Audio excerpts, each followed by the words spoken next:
have that conversation. And joining me in the studio this morning is Dr. Agnes Odhiambo, who is a Human Rights Watch advocate. Good morning, and thank you for joining us. Good morning. We also have Didi Wamukoya, who is a Wildlife Law Enforcement Manager. Good morning, and thank you for joining us. Let me start with, first of all, happy International Women's Day. Thank you. Let me not forget to do that. But then moving on to possibly the progress that has been made so far. Agnes, your thoughts and your feeling on progress that has been made worldwide before we even come to Kenya as a country.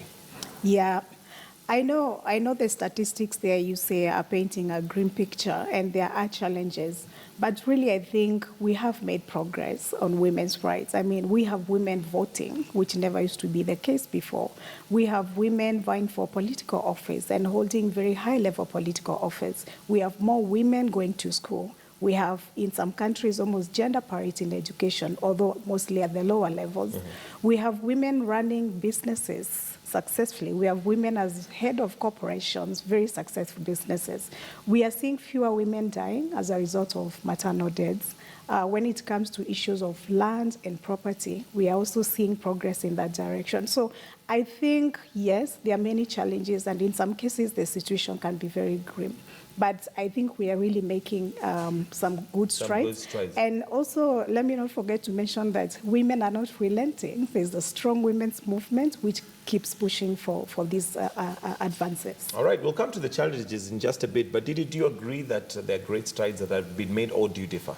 Yeah, I agree with Agnes, because looking at where we are now and where we were even 10 years ago, 20 years ago, women are at the forefront in the economic sector, in the social sector, in the political arena. We are seeing women coming forward and offering themselves up for political positions, as Agnes has said.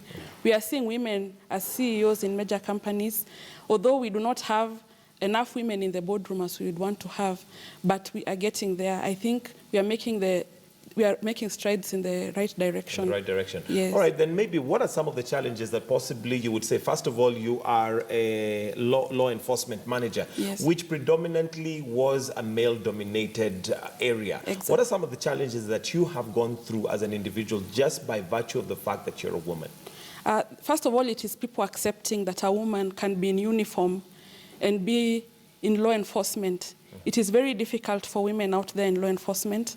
I had a hard time getting accepted by not only my male colleagues, but male colleagues in other law enforcement agencies.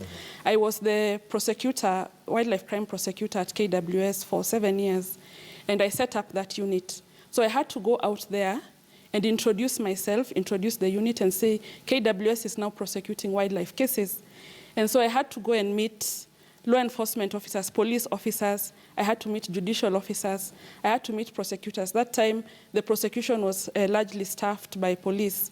So it was very difficult to get people to understand, first of all, why you, a woman, are heading such a unit, which is an important unit in an organization. It is also very difficult and challenging. I found it very challenging to go and introduce Kenya Wildlife Service and talk on its behalf, because KWS was a man's world. Everyone knew the leadership. Most of the senior officers were men. So it was a new thing for people to see a woman coming. He was in possession of ivory, and his father had come to court. And of course, if your son is being prosecuted, you'll be upset, tempers will be high. And this man said, first of all, that he said, in my presence and in my heart, her education level is low.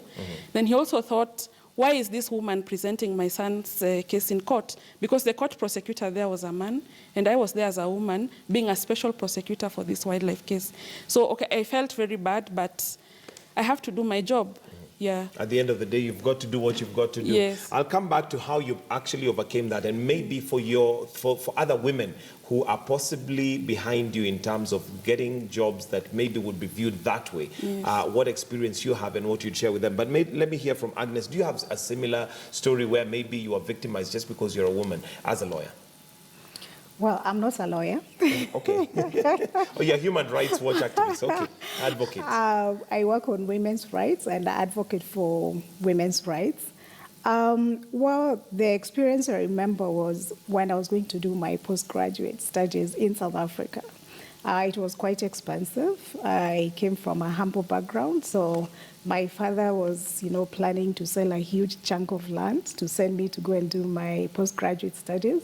And I remember one of my uncles, coming up in arms and almost calling a family meeting, asking my father, how can you sell land to send a woman to school? She's just going there and get married and you'll never see her again. And fortunately, my father was a man who believed in equality of men and boys and said, well, if she gets a husband there, then there's no problem.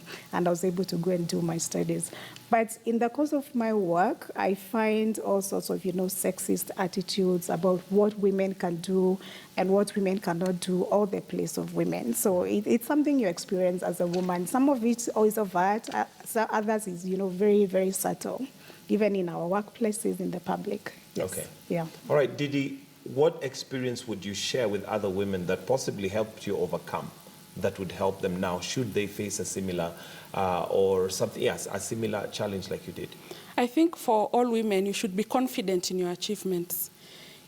Whatever it is you've achieved, be it small, be it big, you should be confident in your achievements.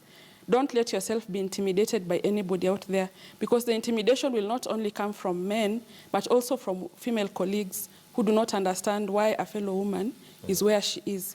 So it is for us to be confident in our achievements and also to build up, open the way for other girls, be mentors to young girls so that they can follow in our path. Let us not, these positions we are holding now, let us not leave them for the men. Let them be women's positions. Okay. Yeah. And I know education is a major part of empowering the woman. And you've heard the saying that age is just a number. And it is true that deprived of an education as children, and a handful of Indian women, most of whom are widows aged between 60 and 90, are finally fulfilling a lifelong dream to become literate through an initiative near Mumbai.